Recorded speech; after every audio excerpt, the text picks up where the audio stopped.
Bonjour, ça fait plaisir d'être avec vous ce matin. Depuis 1 an et demi,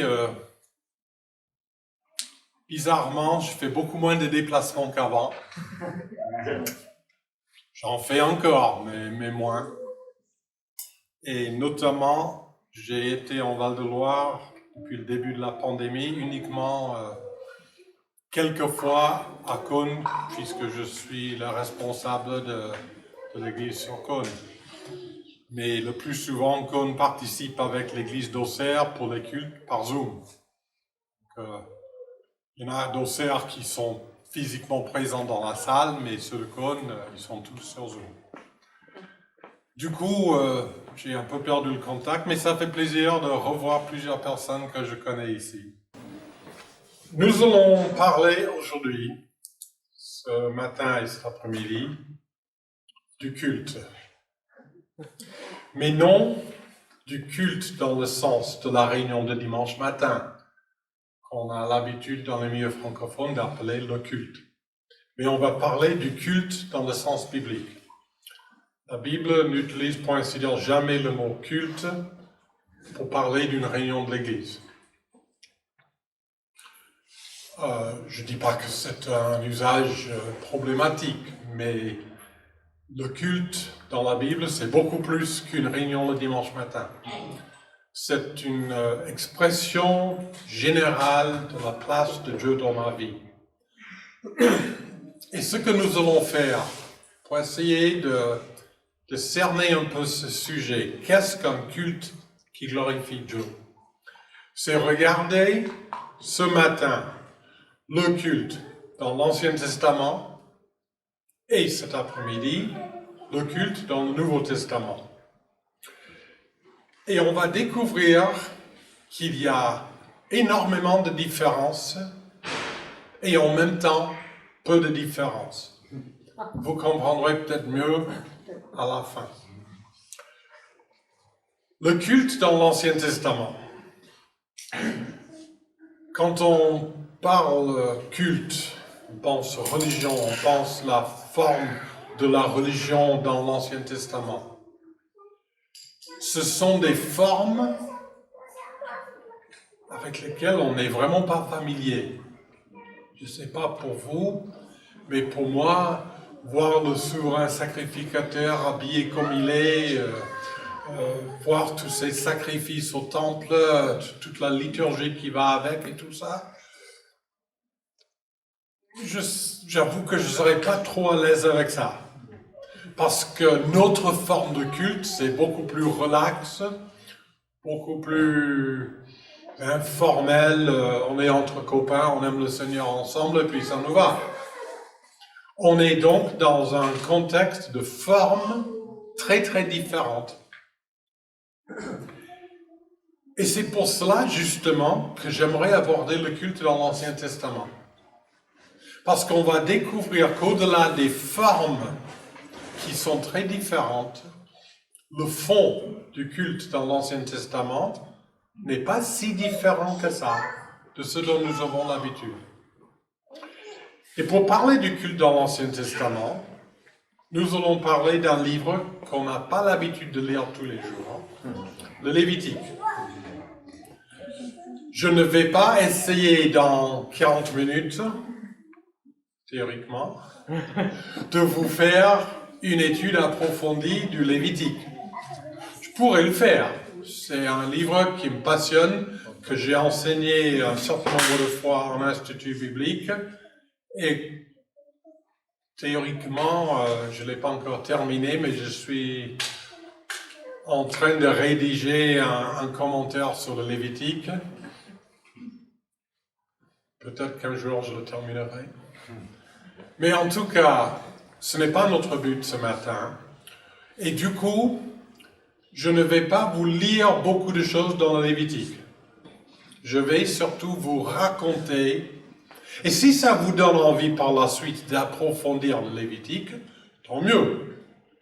Parce que c'est un livre fascinant, contrairement à ce qu'on pense. C'est un livre qui nous apprend réellement quelle attitude avoir devant un Dieu parfois saint. Le Lévitique se présente par section. Il y a des sections dans le Lévitique. Et la toute première section, qui fait les 7 premiers chapitres, concerne les sacrifices. On va parler rapidement des sacrifices. La plupart des chrétiens pensent que les sacrifices de l'Ancien Testament préfiguraient la mort de Jésus. C'est vrai et c'est pas vrai. Tous les sacrifices de l'Ancien Testament ne préfigurent pas la mort de Jésus.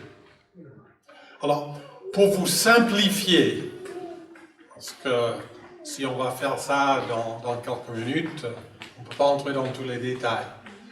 Mais pour vous simplifier l'idée générale de ces 7 premiers chapitres de Lévitique, il y a en gros 3 types de sacrifices. On va parler de ces 3 types de sacrifices, non dans l'ordre où ils sont présentés dans le Lévitique, parce qu'ils sont présentés dans l'ordre où ils étaient connus à l'époque. Quand Dieu a donné cette loi à Moïse, il était dans un contexte religieux où certaines choses étaient connues et d'autres choses non. Mais par la suite, une fois qu'on connaissait tout cela, les Israélites les présentaient dans un ordre précis. Et on va les aborder dans l'ordre de présentation et pas dans l'ordre où ils sont abordés dans le Lévitique. Parce qu'il y a une raison pour cet ordre. Alors, en tout premier lieu, quand on va offrir les 3 types de sacrifices, ce n'était pas obligé de faire les 3 types en même temps. Mais souvent, et surtout dans les grandes occasions, on le faisait. Et quand on le fait, le premier sacrifice, c'est toujours le sacrifice pour le péché, qui, bien sûr, préfigure la mort de Jésus. Là, on est bien d'accord. Le sacrifice pour le péché, c'est une des rares contributions nouvelles de la loi de Moïse à la vie religieuse de l'Antiquité.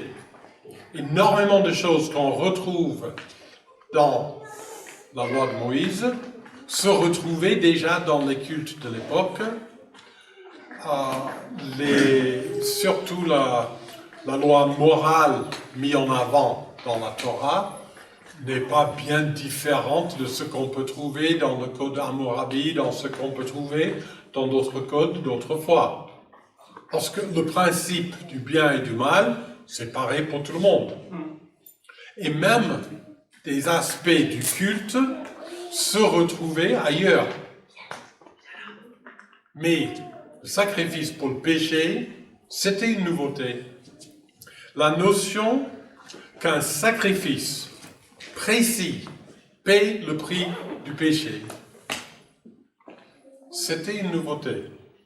Parce que dans la mesure où les religions de l'Antiquité s'occupaient du péché, toutes ne le faisaient pas.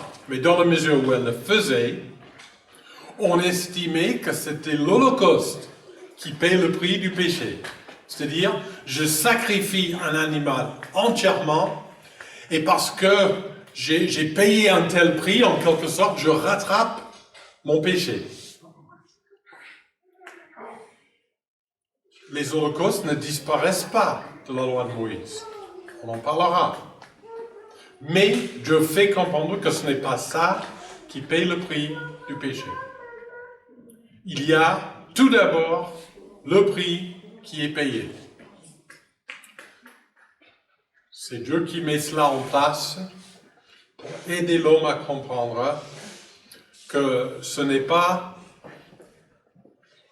le prix élevé de ce qu'il paye lui qui le rachète. Pour ceux qui étaient pauvres, le sacrifice pour le péché pouvait être 2 oiseaux plutôt qu'un animal. Et pour ceux qui étaient très pauvres, le sacrifice pour le péché, tenez-vous bien, pouvait même être une poignée de farine. C'est énorme ça, une poignée de farine. Alors que sans effusion de sang, il n'y a pas de pardon des péchés. Le symbolisme est sacrifié à la réalité du terrain. Si quelqu'un est trop pauvre, il n'est pas privé d'avoir le prix de son péché qui est payé.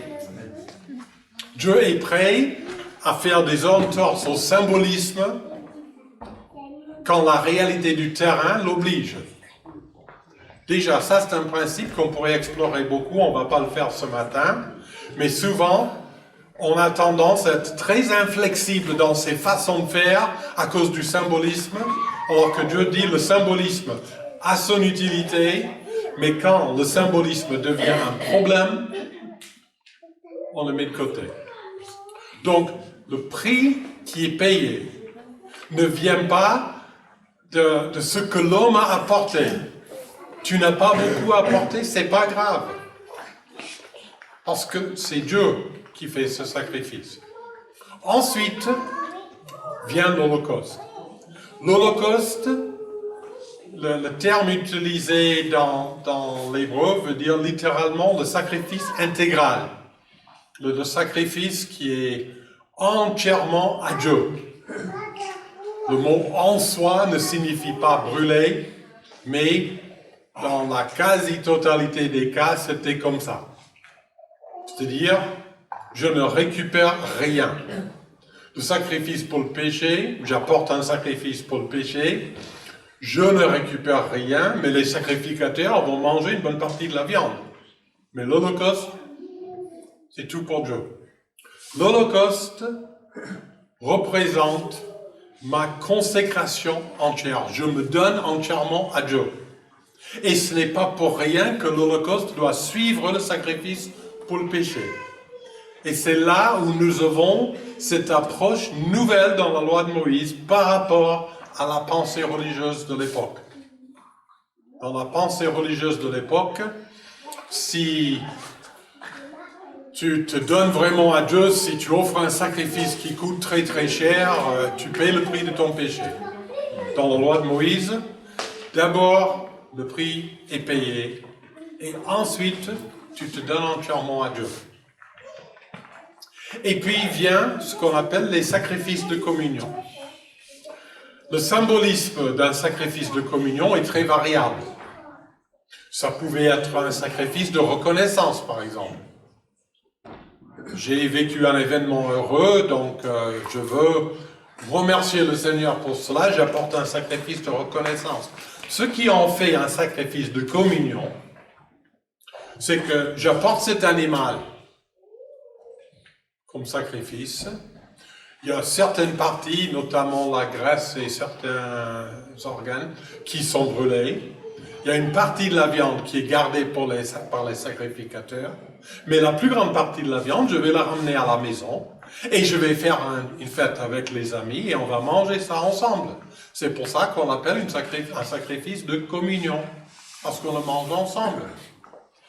Dans la parabole du fils prodigue que vous connaissez, quand le père dit « tuons le veau gras », dans l'original, c'est littéralement « sacrifions le veau gras ». Sacrifions le veau gras, c'est un sacrifice de communion.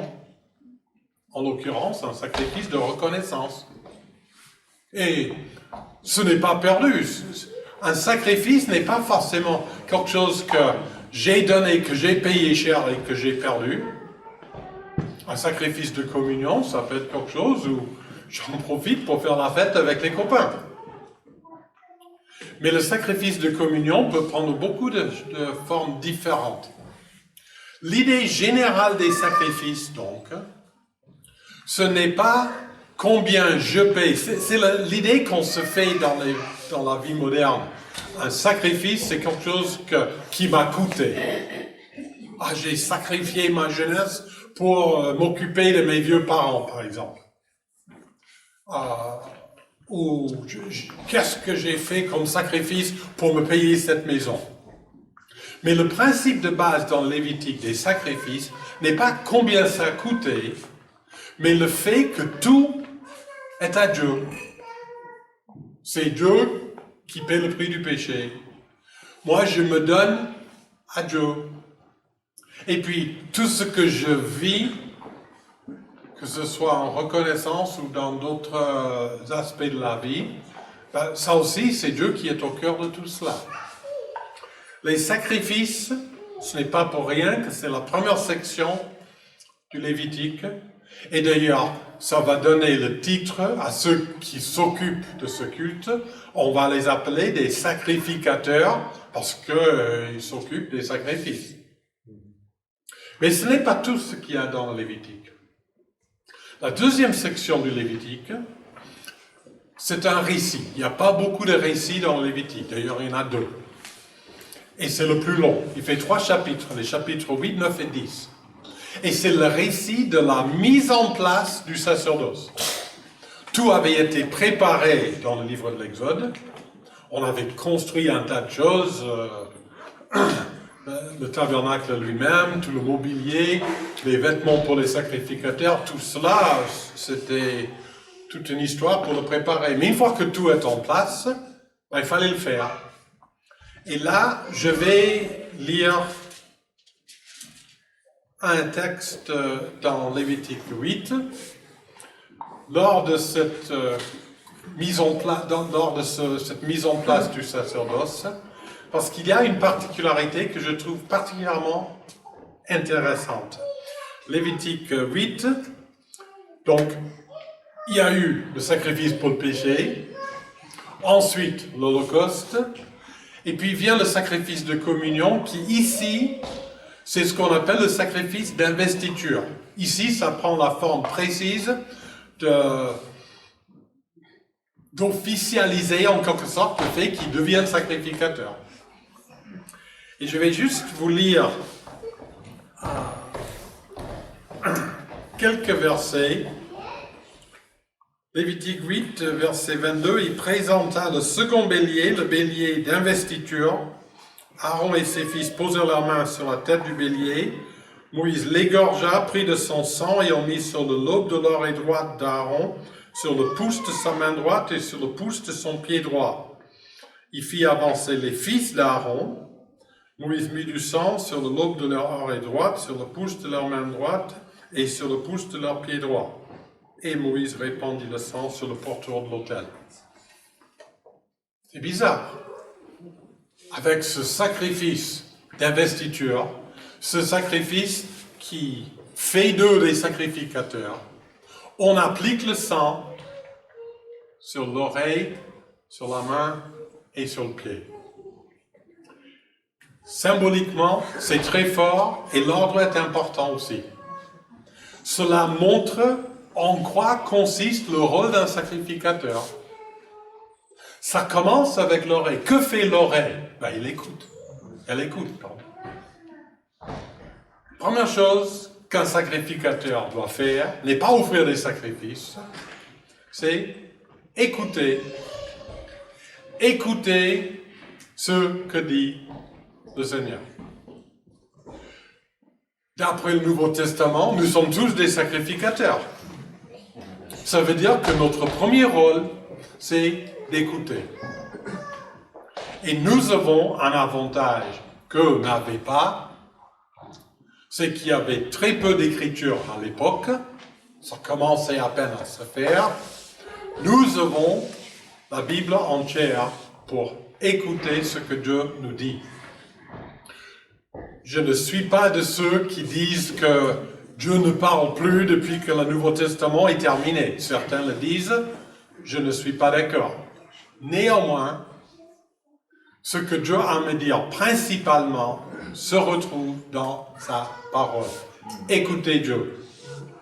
Ensuite, le sang est appliqué à la main. Que fait la main? Ben, la main agit. On fait beaucoup de choses avec les mains. Énormément de choses. Être sacrificateur, c'est écouter ce que Dieu dit et agir en conformité. Et ensuite, ça touche le pied. Que fait le pied? Ben, il marche. Un sacrificateur écoute l'Éternel, il agit en conformité avec ce que l'Éternel lui dit, et il marche avec son Dieu. Il oriente sa vie vers Dieu. La suite de ce récit raconte comment deux fils d'Aaron n'ont pas écouté et agi et marché avec Dieu. Et ils en sont morts. Et suite à cela, Dieu a donné des instructions supplémentaires au sacrificateur qui restait. Et là aussi, j'aimerais vous le lire. C'est dans le chapitre 10, au verset 10 et 11, afin que vous puissiez distinguer ce qui est saint de ce qui est profane, ce qui est impur de ce qui est pur, et enseigner aux Israélites toutes les prescriptions que l'Éternel leur a données par l'intermédiaire de Moïse. Toute cette section sur la mise en place du sacrificateur nous montre la consécration qu'on doit avoir. On est à l'écoute de Dieu. C'est comme ça qu'on va distinguer ce qui est saint et ce qui ne l'est pas. Ce n'est pas simplement mon raisonnement. Je crois que ça pourrait être bien et ça pourrait être mal. C'est comme ça qu'on est dans la situation qu'on est. Parce que c'est comme ça qu'Adam et Ève ont raisonné dans Genèse 3. Il me semble que cet arbre pourrait être intéressant. Si on agit comme ça, on va droit à la catastrophe. On va pouvoir discerner ce qui est juste et ce qui n'est pas en écoutant ce que dit Dieu. Et ça fait partie du culte. C'est au cœur du culte lévitique. Et puis vient une section qui est certainement la partie la plus difficile du Lévitique à lire. C'est les chapitres 11 à 15 sur ce qui est pur et ce qui est impur. Et je vous garantis que si vous souffrez d'insomnie et que vous voulez bien vous endormir, vous faites une petite méditation dans Lévitique 11 par exemple, et en lisant cette liste des animaux purs et impurs, vous risquez de régler votre problème d'insomnie. Pourtant, c'est dedans. Attention, l'impureté n'est pas le péché. On peut être impur sans être en tort. D'après la loi de Moïse, par exemple, quelqu'un qui touche un cadavre est impur. N'empêche que quelqu'un doit les toucher. Il y a quelqu'un qui meurt, on va le laisser là. Il faut bien qu'on s'en occupe. Jésus, entièrement sans péché, s'est rendu impur exprès plusieurs fois. Quand il est dit, par exemple, qu'il y avait un lépreux qui s'approchait de lui et que c'est traduit, Jésus le toucha, le mot dans le texte original ne signifie pas juste un petit comme ça, mais vraiment, il le prend, il le saisit. Il devient pur en le faisant. Il a touché un lépreux. Et Jésus le fait pour montrer qu'il aime aussi les gens impurs. Le sens de base de l'impureté, c'est que la personne n'est pas fréquentable. Il faut garder une distance. C'est là où, par exemple, dans cette section sur l'impureté, qu'il y a toute une section sur la lèpre. Et c'est intéressant de découvrir que dans le Lévitique, rédigé il y a des milliers d'années, ce que Dieu préconise pour la lèpre, pour la maladie contagieuse, c'est entre autres la distanciation et le port du masque. C'est dit littéralement dans le texte, il faut se couvrir les moustaches. Mais bon, c'est une expression qui manifestement veut dire on couvre la partie basse du visage. Il y a 2 ans, ça vous aurait peut-être pas parlé. Aujourd'hui, je vois plein de gens qui ont les moustaches couvertes, y compris des femmes qui n'en ont pas. Mais le principe est bien là. Quand on est impur, on n'est pas fréquentable. Parfois, l'impureté illustre le péché, mais au moins, l'impureté montre qu'on ne peut pas fréquenter n'importe quoi. Il y a des choses où si je le touche, ça me contamine. Et de même, dans la vie, je ne peux pas fréquenter n'importe qui, n'importe comment. Ça ne veut pas dire que je dois éviter les gens impurs. Jésus s'est souvent fait critiquer parce qu'il fréquentait les gens que les pharisiens, très saints qu'ils sont, ne voulaient pas toucher. Ouh là là, ça c'est des gens mauvais. Et Jésus les fréquente. Mais pas dans le sens de devenir comme eux.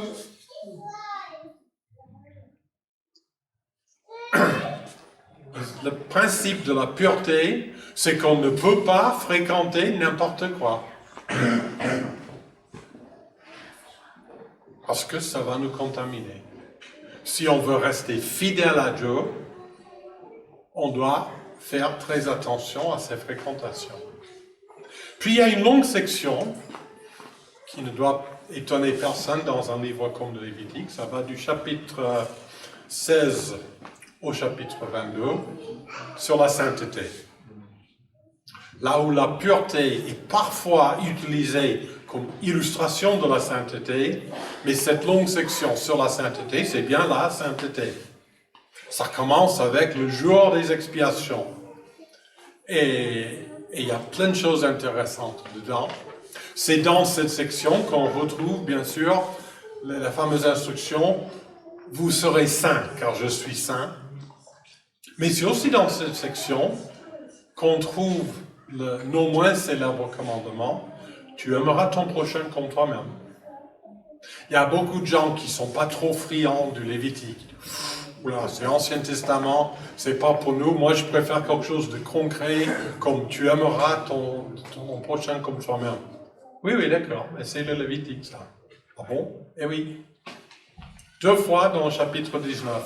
Tu aimeras ton prochain comme toi-même, et puis tu aimeras l'étranger, l'immigrant comme toi-même.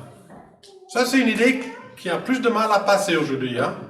Oh, ces immigrés, qu'est-ce qu'ils ont à venir chez nous, manger le pain de nos enfants, on se fiche un peu de leurs souffrances et des difficultés qu'ils vivent, on ne veut pas qu'ils viennent chez nous. Et le Lévitique nous dit, tu te rappelleras que tu as été immigré pendant des siècles en Égypte, et tu aimeras l'étranger comme toi-même. Encore, il y aurait matière à réflexion, mais ça montre que la sainteté dans le culte lévitique n'est pas simplement le fait de s'enfermer quelque part et de se mettre dans la contemplation. Ne me dérangez pas, je suis saint. La sainteté, c'est une façon d'agir. C'est une façon d'obéir au commandement de Dieu qui va codifier l'amour pour Dieu, mais aussi l'amour du prochain. La sainteté est au cœur du culte lévitique. Et puis, une dernière section du Lévitique. Bon, il y a quelques annexes à la fin, mais une dernière grande section du Lévitique, dans les chapitres 23 à 25, parle des solennités, des fêtes, mais aussi les nouvelles lunes, les sabbats. Alors, ça peut nous sembler bizarre, parce qu'on sait très bien, on voit les fêtes dans la Bible, on entend parler du sabbat, et on a tendance à dire, le sabbat, c'est que tu n'as plus le droit de travailler. La nouvelle lune, on ne sait pas trop ce que c'est. Les fêtes, c'est plein de sacrifices. Mais quand on regarde l'ensemble de cette section, il y a un but précis à ces solennités. C'est de se rappeler régulièrement que tout vient de Dieu, qu'on est dépendant de Dieu pour tout. Le sabbat, par exemple. Pourquoi ne travaille-t-on pas le sabbat? Parce qu'on a besoin de repos? Pas du tout. D'ailleurs, dans la Genèse, d'où s'inspire ce principe du sabbat, quand c'est traduit « et Dieu se reposa le 7e jour », Ce n'est pas reposer dans le sens que oh, je suis crevé, il faut que je me repose pour que je puisse reprendre le boulot. Dieu, il est tout puissant, il n'a pas besoin de se reposer. Le verbe signifie précisément Dieu s'est arrêté parce que son travail est terminé. Et l'homme est invité à symboliser ça chaque semaine. Il travaille pendant les 6 premiers jours de la semaine, mais le 7e jour, il a le droit de s'arrêter et de compter sur le fait que le travail est terminé. Évidemment, la semaine d'après, on recommence. Mais c'est une des raisons pour lesquelles ce serait un non-sens complet d'appliquer le sabbat au dimanche. Le dimanche n'est pas le sabbat, c'est le premier jour de la semaine. Alors, symboliquement, je me repose pour que je puisse mieux travailler la semaine. C'est tout le contraire du sabbat dans la Bible. L'Épître aux Hébreux nous fait comprendre que le sens du sabbat, le sens profond du sabbat, c'est que Jésus a fait tout ce qu'il faut pour notre salut. Nous pouvons entrer dans le repos de Dieu. Nous n'avons plus besoin de faire des œuvres pour gagner notre salut. Quand Jésus est mort, il a dit « Tout est accompli » et je peux vivre le sabbat 7 jours sur 7, tout le long de l'année, en disant « J'entre dans le repos de Dieu ». Jésus a dit « Le sabbat a été fait pour l'homme et non l'homme pour le sabbat ». L'idée n'est pas que c'est une imposition qui est là pour embêter l'homme, mais c'est pour montrer à l'homme la grâce dont il bénéficie. Tu peux compter sur Dieu. Tu peux compter sur l'œuvre que Dieu a fait. Tu n'as pas besoin de tout faire toi-même. Les nouvelles lunes marquent aussi les mois qui passent. Chaque nouvelle lune, on va offrir de nouveau des sacrifices à Dieu, des sacrifices de reconnaissance. Et puis il y a des fêtes annuelles qui sont regroupées à 2 moments différents dans l'année. Il y a des fêtes au printemps et des fêtes à l'automne. Tous les 6 mois, on recommence avec des fêtes. Et dans chaque moitié, chaque période de l'année, il y a des fêtes qui nous rappellent la provision de Dieu sur le plan spirituel. Par exemple, la Pâque, où le symbolisme du Nouveau Testament nous fait bien comprendre que le sens de la Pâque, c'est l'agneau de Dieu qui est sacrifié pour nos péchés. Et à l'automne, le jour des expiations, où les sacrifices sont offerts et portés au-delà du voile jusqu'à dans le lieu très saint pour montrer que Dieu accepte un sacrifice pour payer le prix de mon péché. Donc, la provision de Dieu sur le plan spirituel, mais aussi la provision de Dieu sur le plan matériel, sur le plan physique. Dieu pourvoit. Au printemps, on a la fête de la moisson qui vient cette semaine après Pâques et que le Nouveau Testament appelle la Pentecôte. Et c'était la fête de la moisson. Remercions le Seigneur pour cette moisson. À l'automne, on a la fête des huttes. Pendant une semaine, ils vont sortir de chez eux, ils vont dresser des tentes dans le jardin et ils vont faire du camping. Et combien de fois le texte insiste sur le fait que vous faites cela en vous réjouissant parce que Dieu vous a fait vivre pendant 40 ans dans le désert. Ce n'est pas pour vous rappeler votre humiliation, mais pour vous rappeler de la suffisance de Dieu dans une situation où humainement le peuple aurait dû mourir. Pourtant, 2 fois dans le livre de Nombres, on a un dénombrement.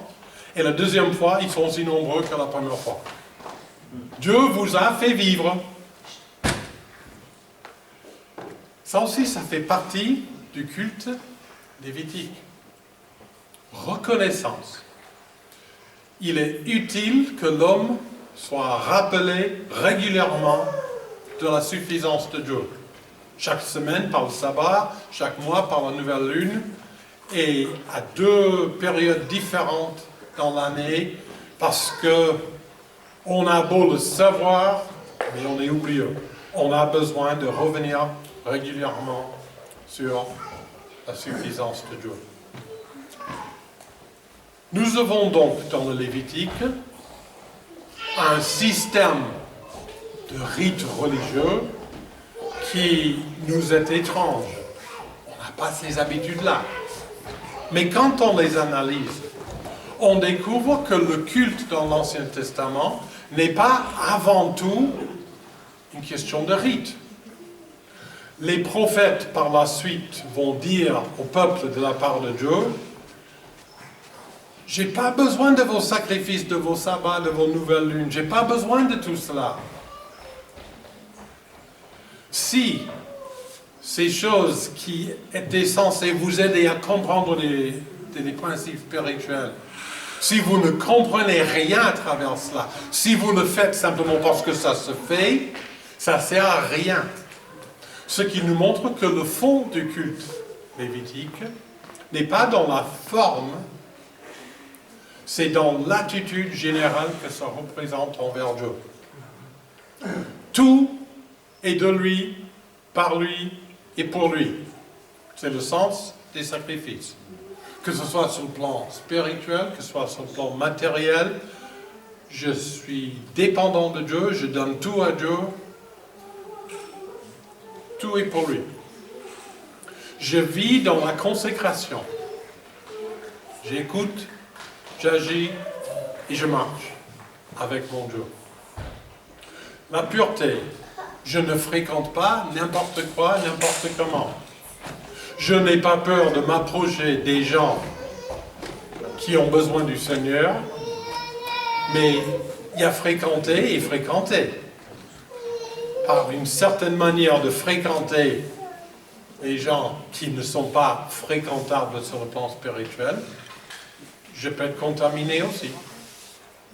Je veux bien leur apporter la bonne nouvelle, mais sans me laisser contaminer. La sainteté. Je vis dans la sainteté. Je veux être saint car Dieu est saint. Je veux refuser le péché. Et notamment le fait que le péché se manifeste si souvent par l'égoïsme. Dans la pratique, le péché ressemble souvent au mal que je fais à ceux qui sont autour de moi. Et donc, une partie importante de la sainteté, c'est l'amour du prochain. Et puis, la dépendance. J'ai besoin de Dieu. Je me rappelle constamment que tout vient de lui. Le culte dans l'Ancien Testament, donc, est très différent de ce dont nous avons l'habitude. Et en même temps, pas si différent que ça. Les formes sont radicalement différentes. Déjà, moi qui me déplace dans pas mal d'églises différentes, chaque fois que je suis dans une église que je ne connais pas, je regarde un peu parce que les habitudes ne sont jamais les mêmes. Et on suppose que tout le monde connaît parce qu'on a toujours fait comme ça, mais en fait, dans l'église à côté, on ne fait pas pareil. Donc, il faut le savoir. Mais alors là, je me retrouverai parmi les Israélites dans le désert. Alors là, je ne saurais pas quand il faut faire quoi et ce qu'on fait. Là, je serais complètement perdu. Parce que je ne comprends pas la forme. Mais je me retrouverai très bien sur le fond de leur spiritualité. Dans l'Ancien Testament, un culte qui glorifie Dieu, c'est une vie centrée sur Dieu, c'est une vie dans la dépendance de Dieu, c'est une vie où je vis dans la sainteté, où je vis dans l'amour du prochain, et tous ces rites sont là simplement pour m'aider à concrétiser ça et à le comprendre. Mais si mon cœur n'est pas droit devant Dieu, les rites ne servent à rien. Ce culte va évoluer au fil des siècles. Bon, déjà il évolue parce qu'il a souvent été mal appliqué, mais je ne parle pas de cela. Mais il y a eu, vous savez, l'exil qui a fait que les Juifs ne pouvaient plus vivre le culte comme c'était prévu. Ils se retrouvent à Babylone, à plus de 1000 kilomètres de Jérusalem. D'ailleurs, la ville est en ruine, le temple n'existe plus. Comment voulez-vous accomplir tous ces rites? Et ils ont dû apprendre qu'on peut vivre un vrai culte à Dieu autrement qu'avec ces formes. Et ils ont commencé à se retrouver pour chanter les psaumes, pour lire les Écritures, pour prier ensemble. Ils ont fait des réunions locales où ils faisaient cela. Et ils ont compris qu'on peut vivre le culte autrement qu'avec les rites. Et je pense que Dieu a permis cela. Je pense qu'il y avait d'autres raisons pour l'exil, mais qu'entre autres, Dieu a voulu qu'Israël comprenne que l'essentiel du culte n'est pas dans les rites, c'est dans l'attitude. Et vous allez pouvoir vivre cette attitude de base avec des formes très différentes. Et cela a marqué Israël, au point que quand ils sont revenus de l'exil, et qu'ils ont reconstruit le temple, et qu'ils pouvaient reprendre les rites, ils l'ont fait, mais ils n'ont pas abandonné les rassemblements locaux pour prier, pour chanter, et pour étudier les Écritures ensemble. Et ça finit par devenir ce qu'on appelle les synagogues, si familiers dans le Nouveau Testament. Un juif du Nouveau Testament vivait sa piété au temple, occasionnellement, mais vivait sa piété à la synagogue toutes les semaines. Voilà donc le culte dans l'Ancien Testament. Un culte qui nous appelle d'une part à comprendre que des gens peuvent avoir des formes différentes de celles qui nous sont familières et aimer Dieu de la même manière, mais en même temps qui nous montre quelles sont les attitudes de base qui doivent marquer quelqu'un qui veut marcher avec Dieu. Cet après-midi, nous allons explorer comment ça a évolué dans le Nouveau Testament, dans l'Église chrétienne. Mais déjà, j'espère que ce que nous avons vu ce matin dans Lévitique vous aide à comprendre l'attitude de base que Dieu demande d'un vrai croyant. Amen.